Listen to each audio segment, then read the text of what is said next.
प्रखर आवाज के शो में आपका स्वागत है। मैं हूं हिमानी अदिति सिंह और आज मेरे साथ है प्रयागराज की महापौर अभिलाषा गुप्ता नंदी।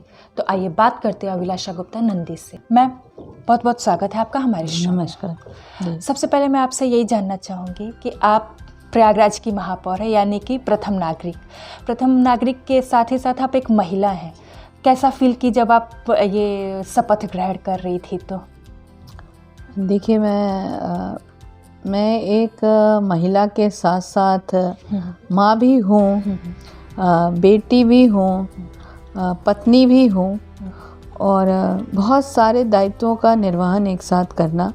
और मैं एक हाउसवाइफ थी और हाउसवाइफ के बाद मैं कुछ अपने बच्चों को मैंने शिक्षा के लिए बाहर भेजा। तमाम ऐसी परिस्थितियाँ थी जिसको हम लोगों ने मद्देनज़र रखते हुए और कम खाओ लेकिन बच्चों को शिक्षित बहुत बेहतर करो उस और आगे बढ़ने की कोशिश की। और फिर मैंने माननीय मंत्री जी का बिजनेस ही देखा।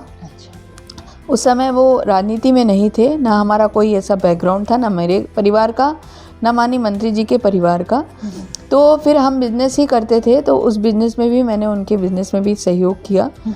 13 साल मैं उनके साथ बिज़नेस व्यापार में सहयोगी के रूप में रही। फिर 2012 में माननीय मंत्री जी चुनाव हारे। 2007 में वो राजनीति में आए तो भी मेरा कोई ऐसा उसमें कोई सरोकार ऐसा नहीं था कि मैं उसमें कोई अपना सहयोग करती थी। लेकिन उसके बाद 2012 में जब वो चुनाव हारे तो फिर मैं राजनीति में मुझे लाया गया। मैं बहुत जो माननीय मंत्री जी के ऊपर घटना हुई थी, RDX से उनके ऊपर अटैक हुआ था, तो उससे विचलित हम, मेरा परिवार, सभी लोग थे, हमारे बच्चे। लेकिन उसके बावजूद भी लोगों का ये था कि नहीं, अगर आप कहीं रहोगे तो आप कुछ काम करके दिखा सकते हो। तो उस चीज़ को ध्यान में रखते हुए मैं राजनीति में आई। मैं पहली बार जब चुनाव चिन्ह सुराही पर चुनाव लड़ी तो उस समय मुझे कोई नहीं जानता था और मैं नंदी जी के नाम पर ही चुनाव लड़ी थी। और कहते हैं कि एक सफल आदमी के पीछे एक औरत का हाथ होता है, लेकिन एक सफल औरत के पीछे भी मैं मानती हूँ एक आदमी का हाथ होता है, आपके हस्बैंड का। बिल्कुल। और उनके नाम से जानी गई और पूरे सभी के सभी लोगों की, जो मेरे खिलाफ 28 लोग खड़े हुए थे, तो 28 की जमानत जब्त हुई और विजयी हुई। तो अच्छा लगा। महिलाओं का सपोर्ट बहुत था। महिलाएं जिस तरह देखने के लिए निकल रही थी, महिलाएं जिस तरह आगे बढ़कर सहयोग की भावना से आ रही थीं, महिलाएं अपना चेहरा मेरे साथ जोड़ने का काम कर रही थी, अपनी जो आकांक्षाएं थी उसे मेरे साथ जोड़कर चल रही थी कि जो हम नहीं कर पाए वो ये करेंगी तो मुझे अच्छा लगेगा, जो मेरी दिक्कतें होंगी उसे ये आगे बढ़ाने का काम करेंगी तो अच्छा लगेगा। तो देखकर अच्छा लगा कि जब महिला आगे बढ़ती है तो कहीं ना कहीं महिलाओं का अपना आगे बढ़ने का काम रहता है। तो इस तरह से चीज़ों को करने का काम किया गया तो अच्छा लगा। कहीं महिलाएं खुद को आपसे जोड़ पाई। बिल्कुल, मैं मानती हूँ महिलाएं मुझसे जोड़ पाई और महिलाओं से मैं खुद को जोड़ पाई, क्योंकि बाहर आने के बाद पता चला महिलाओं में बहुत सारी आकांक्षाएं भी हैं, महिलाएं बहुत कुछ करना चाहती भी हैं, लेकिन कहीं ना कहीं प्लेटफॉर्म की कमी होने के कारण, कहीं ना कहीं उन्हें माध्यम कम मिलने के कारण वो आगे नहीं बढ़ पाती। जब उन्हें अपने जैसा ही कोई आगे मिल पाता है तो उसे लगता है कि वो आगे ज़्यादा बढ़ सकती है। और ये महिलाओं के अंदर होना चाहिए कि जिस महिलाओं ने सहयोग दिया तो आप उन महिलाओं के लिए काम करें और किसी में प्रतिभा हो तो उसे भी आगे बढ़ाने का काम करना चाहिए। तो आप ये बात मानती है कि महिला होना अपने आप में एक चुनौती है? तो मेरा अगला सवाल आपका यहीं से रहेगा कि आपकी बातों से भी सामने आया कि महिलाओं को स्टेज नहीं मिल पा रहा है। महिला होना अपने आप में एक बहुत चुनौतीपूर्ण है और आपने राजनीति जैसे, जहाँ कि आपने खुद ही कहा कि मेरा कोई बैकग्राउंड नहीं था, उसके बावजूद भी आपने राजनीति में खुद को स्थापित किया, तो चुनौतियाँ भी काफ़ी होंगी। तो किन किन चुनौतियों का सामना किया आपने? देखिए, मैं 2012 से मेयर हूँ और ये सेकंड टर्म है मेरा। 9वां साल चल रहा है मैं इस पद पर रहते हुए। और मेयर का पद ऐसा होता है जो तमाम सामाजिक कार्य, तमाम राजनीतिक कार्य हो या लोगों से जुड़ाव का काम हो, घर से लेकर, जन्म से लेकर मृत्यु तक का काम इस नगर निगम में होता है और लोगों के विकास कार्यों का भी जुड़ाव इससे रहता है।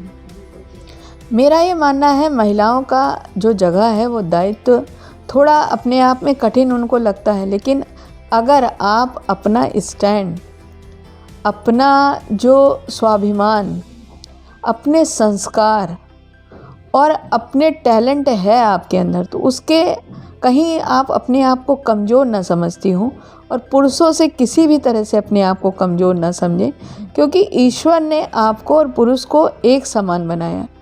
आप अपने अंदर सोचती हैं कि वो पुरुष है, पुरुषार्थ है उसके अंदर, वो बलशाली है, तो मैं ज़रूर आपके माध्यम से महिलाओं से कहना चाहूँगी कि एक पुरुष जब जन्म लेता है तो वो एक महिला द्वारा ही जन्म लेता है।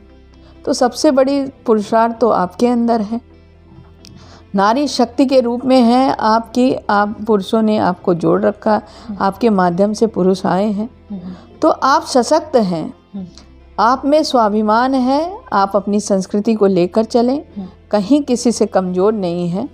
और झुकता वही है जो गलत होता है, तो हमेशा सत्य की ओर चलें, सत्य पर अडिग रहें। तो मुझे लगता है महिलाएं कहीं ना कमज़ोर हैं, ना उनके लिए क्षेत्र में कमी है, आत्मबल की कमी है। आत्मबल बिल्कुल को देखें, आप अपने आत्मसम्मान को समझें, अपने अंदर की ताकत को समझें। आप समझें कि जब जो महिलाओं के आगे ही आदमी जीता है, लाओ खाना लाओ, लाओ पानी लाओ, सब कुछ देने वाली आप ही हो, घर हो या बाहर हो। तो जब सब कुछ करने वाली हो तो आपसे बलशाली तो कोई है ही नहीं, तो फिर आप अपने आप को कमज़ोर किस जगह पे महसूस करती हो? ये आपके अंदर की कमी है, इसको ख़त्म करें। और आने वाले भविष्य में जो बेटियां हैं उनको इतना शिक्षित करें। खुद में जब टैलेंट बहुत होता है और जब आपको हर चीज़ की जानकारी होती है तो आप कभी अपने आप को कमज़ोर नहीं महसूस करती। अब थोड़ा नगर निगम की बातें कर लीजिए। प्रयागराज नगर निगम में कचरा प्रबंधन एक अपने आप में बहुत बड़ी समस्या है, इसको कैसे टैकल कर रहे हैं? आपका ये दूसरा टेन्योर है, पहले टेन्योर में कुछ आपने किया होगा, लेकिन कहीं ना कहीं वो मैं जब फील्ड में निकलती हूँ तो देखती हूँ उतना सफल नहीं हो पा रहा है। तो अभी आपकी टेन्योर बची हुई है, तो आपके पास क्या रणनीति है उस प्रबंधन करने का? देखिए, जो आप ये कह रहे हैं ना कचरा प्रबंधन, कचरा प्रबंधन कोई समस्या नहीं है, लोगों में जागरूकता की कमी है।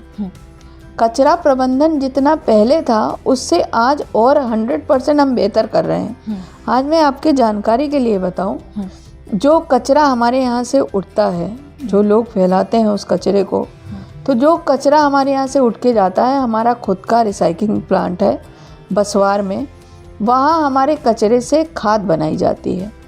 जो उसमें पॉलीथीन निकलती है, पन्नियाँ निकलती हैं, उससे हम डीजल बना रहे हैं और कोल बना रहे हैं।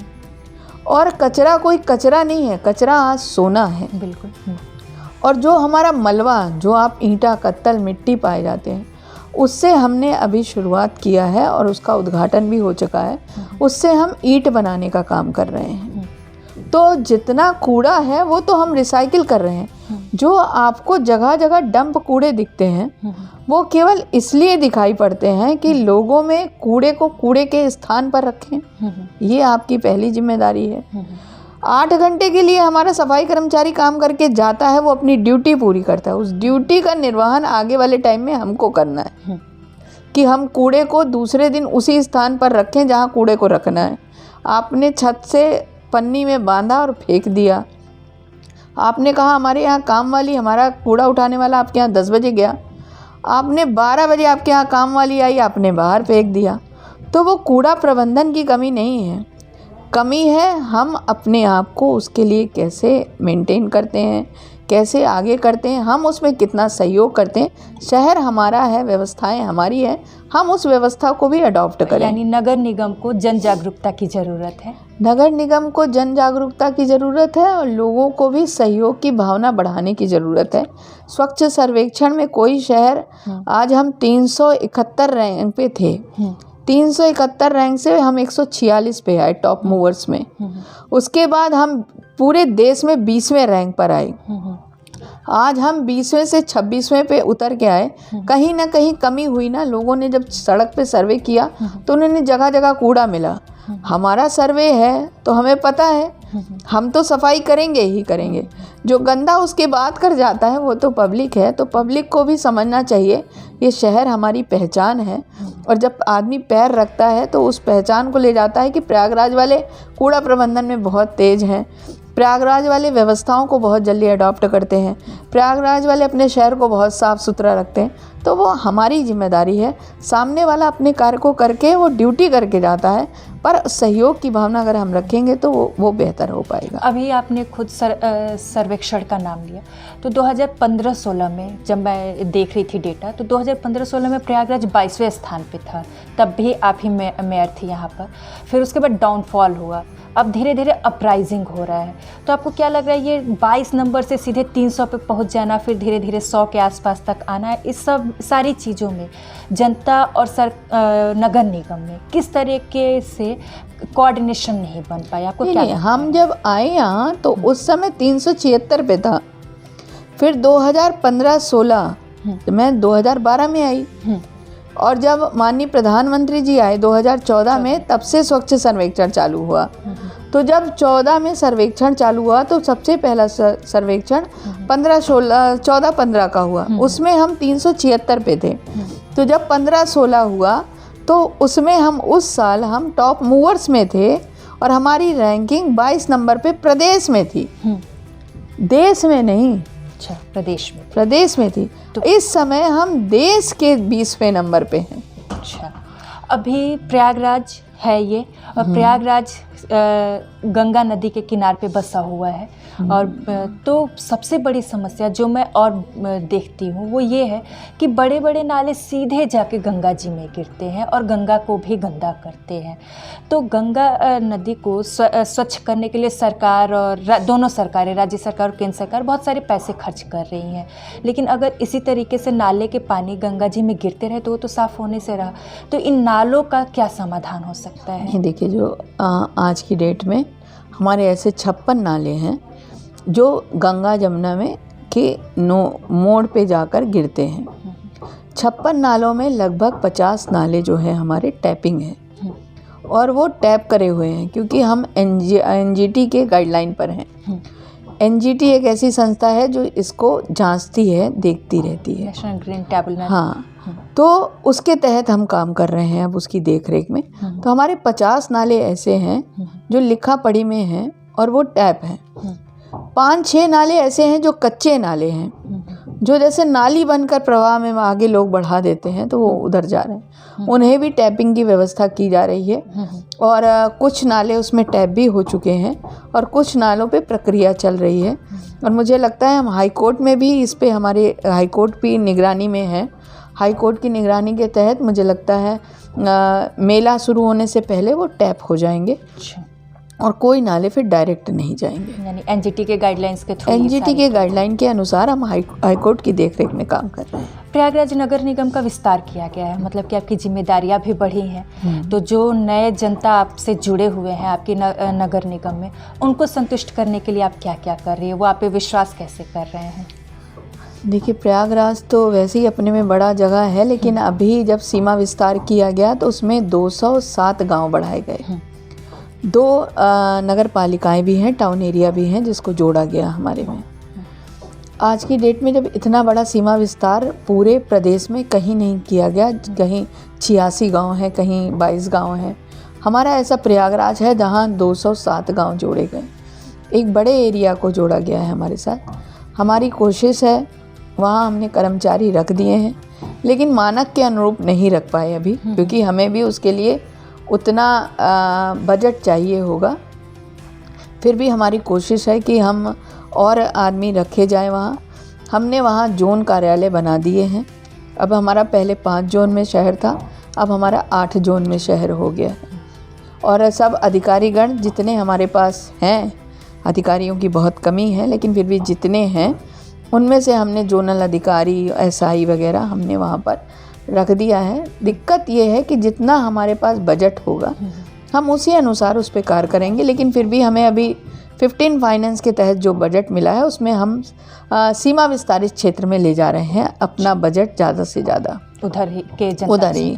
और आज उसका टेंडर भी है। वहाँ की बहुत सारी रोडें और वहाँ के कुछ नाले हमने जनरल से ही पहले ही पास करा दिए गए हैं और काम भी चल रहा है। और पूरी कोशिश है कि सीमा विस्तारित क्षेत्र जब निगम सीमा में आए हैं, शहरी क्षेत्र में आए हैं, तो हम वहाँ व्यवस्था देने का काम करें और लोगों को विश्वास है जब प्रयागराज का स्वरूप बदल गया इतने सालों में, तो जो नए क्षेत्र आए हैं उनका भी विकास होगा। और हमारी पहली प्राथमिकता है लोगों को विकास से जोड़ें। जो मूलभूत आवश्यकताएं हैं, पानी है, सड़क है, नाली है, इनको हम पहले देने का काम करें, जिससे लोग अपने आप को डेवलप कर सके कि वो भी शहरी क्षेत्र में रह रहे हैं। लेकिन उनसे पहले एक और चुनौती आपके सामने है, माघ मेला। माघ मेला भी सफलता से हो जाए और इसी समय कोरोना भी स्प्रेड हो रहा है, तो आपके लिए कितना चुनौतीपूर्ण लग रहा है कि माघ मेला भी सफल हो जाए और कोरोना भी उतनी स्प्रेड ना कर पाए, तो इसके लिए आपके पास क्या रणनीति है? देखिए, माघ मेला तो माँ गंगा का हम सब पे आशीर्वाद है। जब करोड़ों करोड़ों लोग स्नान करके यहाँ से चले जाते हैं, पता भी नहीं चलता किधर से आए और किधर चले गए, तो फिर तो ये अभी माघ मेला है। जब हम कुंभ इतना बड़ा कर सकते हैं, महाकुंभ कर सकते हैं, तो ये माघ मेला है। माँ गंगा की कृपा से ये भी होगा। और व्यवस्थाएं सब मुस्तैद की जा रही हैं। डीएम साहब हैं वहाँ पर। मेला प्राधिकरण अपने में बना दिया गया है, तो वो भी काम कर रहा है। सफाई व्यवस्था के लिए हम पहले ही पुरस्कृत किए गए थे महाकुंभ में और कुंभ में, तो इस बार भी सफाई व्यवस्था बहुत मुस्तैद रहेगी। और आवागमन के लिए जो रूट प्लान है वो सब तैयार किए गए हैं। और मेरी कोशिश रहेगी कि बहुत अच्छे से, जैसी लोग सोच लेके आएंगे कि यातायात प्रबंधन बेहतर हो, स्नान बेहतर हो, और वो जैसे ही आए हमारे शहर में अपने घर तक जा सकें सकुशल, वैसा एक अच्छी सी टीम बनाकर आप अच्छी टीम बन के काम चल रहा है। माननीय मुख्यमंत्री जी भी उसका हम सब से वार्ता करके गए हैं और अपना दिशा निर्देश दिया है उन्होंने। तो हम सब कोशिश कर रहे हैं कि बेहतर कुंभ होगा। और जहाँ तक कोरोना की बात है, तो वैक्सीनेशन बड़े पैमाने पे हुआ है और फिर से वैक्सीनेशन को बढ़ा दिया गया है। बूस्टर के लिए शासन ने आज से शुरुआत करी है। जो बच्चे हैं हमारे, उनको लगना शुरू हुआ है। और उसके अलावा बूस्टर जो हमारे फ्रंट लाइन वॉरियर्स हैं, उनको बूस्टर देने का भी आया है। तो फ्रंट लाइन में जहाँ स्वास्थ्य सेवा कर्मी हैं और हमारे सुरक्षा कर्मी हैं, साथ साथ हमारे सफाई कर्मी हैं, उन्हें देने का, तो उन्हें भी देना हम लोग शुरुआत करा रहे हैं। तो उन्हें बूस्टर देंगे। और सैनिटाइज हम लोग पिछली बार भी बहुत अच्छा किए थे। व्यवस्थाएं हमने सब कर ली हैं, बजट मुहैया कर लिया है। दवाइयों का छिड़काव, सैनिटाइजेशन, और पूरा उसे, अगर हमें कहीं आवश्यकता पड़ी, मास्क हम बांटने की तैयारी कर रहे हैं। और अपने जितने कर्मचारी हैं उन्हें मास्क देने का, जो हमारे पीपी किट वाले लोग रहेंगे उन्हें हम पीपी किट मुहैया कराएंगे। वो भी हमारे स्वयं सहायता समूह डूडा जो है उसकी महिलाएं ही बनाती हैं पीपी किट भी, वो भी कर रही हैं। तो व्यवस्था हम पूरी कर रहे हैं और ईश्वर चाहा तो ये तीसरी वेव भी वैसे ही निकल जाएगी और किसी को कोई तकलीफ नहीं। हम भी यही उम्मीद करते हैं कि सब अच्छा। अभी आप महापौर हैं, तो क्या आप आगे रीता बहुगुणा जैसे अपनी सक्रिय राजनीति में गई, सांसद और विधायक, तो क्या आप भी सांसद और विधायक लड़ने की तैयारी में हैं? देखिए, अभी तो मेरा अपना कार्यकाल है, मेयर का चल रहा है। और ये चीज़ें तो हमारी पार्टी और संगठन पर निर्भर करता है। पार्टी संगठन जो दिशा निर्देश जो देगी वो हम करेंगे।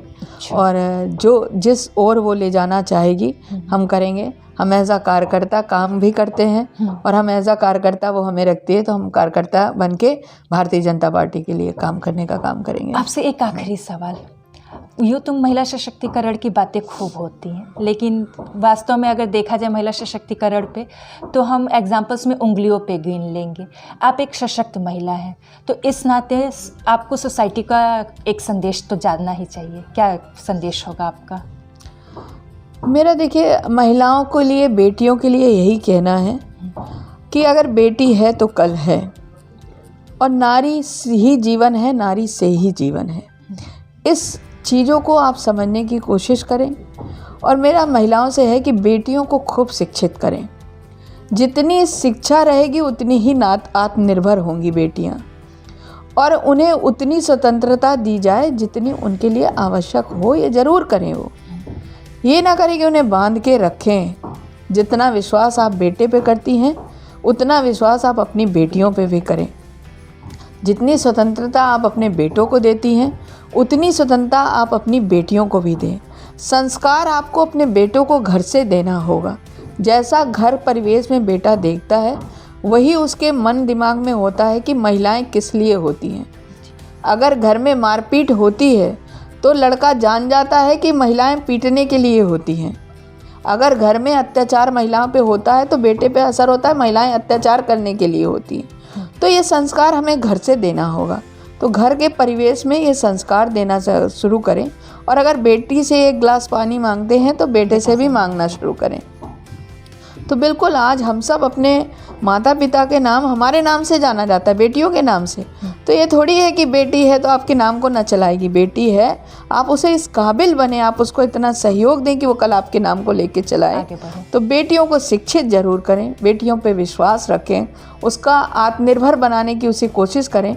जब बेटियां आत्मनिर्भर होंगी तो जहां पुरुष वर्ग 70 की संख्या में और औरत 30 की संख्या में है, तो कल हम बदलाव लाकर 50-50 की जो हमारी जनसंख्या है हम उस पर ला सकते हैं। बस बेटियों की काबिलियत को समझें, और हर बेटी में एक ईश्वर ने हर इंसान में एक हुनर दिया है। तो वो हुनर अगर है उसके अंदर तो आप उसके हुनर को पहचानें और उस ओर ले चलें।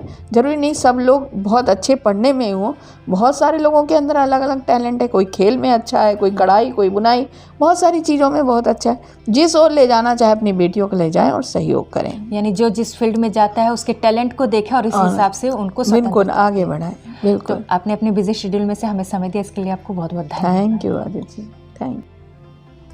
तो आप थी अभिलाषा गुप्ता नंदी, महापौर प्रयागराज। आपने माघ मेले से लेकर के अब कचरा प्रबंधन और बिजली, पानी, सड़क हर एक मुद्दों पर बात की। इतना ही नहीं, आपने जनता को यह भी संदेश दिया कि जैसे आप अपने बेटों पर विश्वास करते हैं और स्वतंत्रता देते हैं, वैसे ही बेटियों को भी दीजिए और उन पर भी विश्वास करिए। किसी भी चीज़ की शुरुआत अपने घर से ही होती है। तो इसी तरीके के जनप्रतिनिधियों के व्यूज़ को जानने के लिए बने रहें हमारे साथ। तब तक दीजिए हमें इजाज़त। धन्यवाद।